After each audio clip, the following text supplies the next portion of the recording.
Top 7 Fugliest Family Cars in History. Inevitably, when we make a top list of ugly things, someone always gets their feelings hurt. In this case, we went searching for lists of family cars that have already been publicly identified as hit with the ugly stick. Here are our top 7 Fugliest family cars in history. Number 1. The Gremlin. Anytime you see a picture of the Gremlin, you have to wonder what the hell was the American Motor Company thinking? Well, the truth is that they weren't thinking about comfort or style, and they weren't particularly worried about being cool. The 1970 Gremlin came at a time when all family cars were huge, heavy, gas-guzzling beasts. No one was particularly proud to own one, until the 1973 North American fuel crisis made driving a big car impossible for most families. The Gremlin was the fastest, quietest, and most fuel-efficient option, averaging 26 miles per gallon. If you think that AMC tried to design a cool car and failed, guess again. They confessed to designing the quirky oddball vehicle on purpose, to differentiate it from conventional models produced by the big three automakers. Number 2. The Austin Allegro. This was the British version of the Gremlin, essentially, and an equally ugly hatchback with very little appeal. Except to frugal owners who valued fuel economy, Aston Martin had high hopes for the redesign, but underestimated the appeal of the Austin 11, which had become a culturally loved favorite by British consumers, and is the design predecessor to the Mini. Europeans liked the boxy design, not the bubble back style of the Allegro. The Austin Allegro averaged 27 miles per gallon and was used as a family car, primarily because of its affordability and fuel economy. However, can you imagine packing screaming kids in that back seat? The SUV generation has it so easy. Number 3. Nissan Escargot. Let's take a jump into the future with a Nissan Escargot. Is it a car? Hatchback? Crossover or a tremendous eyesore? You've probably guessed how we rate the vehicle. Even though it was an artful attempt by Nissan to think outside the box by creating a car that looked like it drove off the pages of a Lego cartoon. The Escargot was a collaboration and an attempt to capture some of the historical design influence of the French Citroën 2CV fourgonette delivery van. Nissan failed upward and wisely decided to discontinue production after only 3 years because using the word flop would be an understatement. Being forward-thinking in design is good, but no one wants to drive around in something that gets stared at for all the wrong reasons. Find one thing that is hip and cool about this car. We dare you. Number 4. The Fiat Multipla. We at AmazeBuzz Videos do not think that mental health issues are funny.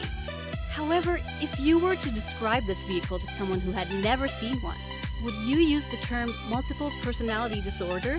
It would fit, right? This car designed by Fiat, who normally nails it with super cool and stylish vehicles, can't decide whether it's a hatchback or a very mini van, a delivery truck or something out of some futuristic world where everything is cubic and square. It's just weird. Impressively, the vehicle sits 6 in captain's chairs, which also fold down for sleeping in an ample trunk area. The concept was to design a vehicle for the aging population that would drive like a Fiat, but allow drivers to ride higher up and avoid difficulties with bucket or low-level seats. Fail! This car never really took off, and it's not hard to see why. It kind of gives you a headache if you stare long enough. Number 5. The Oldsmobile Omega. It's a boat as many Oldsmobile models were in the 1970s and early 1980s. But what makes this particular boat unique is that it is trying to be sporty. 2 doors rather than 4, and a full glass hatchback and rear window to make it appear contemporary. Not even an epic, super cool dual grille could save this model. This was definitely the car you didn't want to pick up a date in back then. But today, they are coveted American heavy metal classics that people love to restore. Go figure. Number 6. 1986 Hyundai Accent. If you love car design, you've probably noticed that Hyundai manufacturing has come a long way. But in 1986, they introduced the Accent, which is as close to an iconic, boxy, but trying to be sleek, 80s design as you can get. Still not pretty though, not by a long shot. Hyundai blew minds, however, when they created a new vehicle which retailed brand new for less than $5,000. That was pretty much unheard of in the mid to late 1980s. But something that young drivers desperately wanted. Something new with a few cool features and fantastic gas mileage. In case you forgot, hatchbacks were the thing, including the Honda Civic Si. Everyone wanted to buy cheap Japanese cars, except of course for American auto workers. Number 7. The Toyota Prius.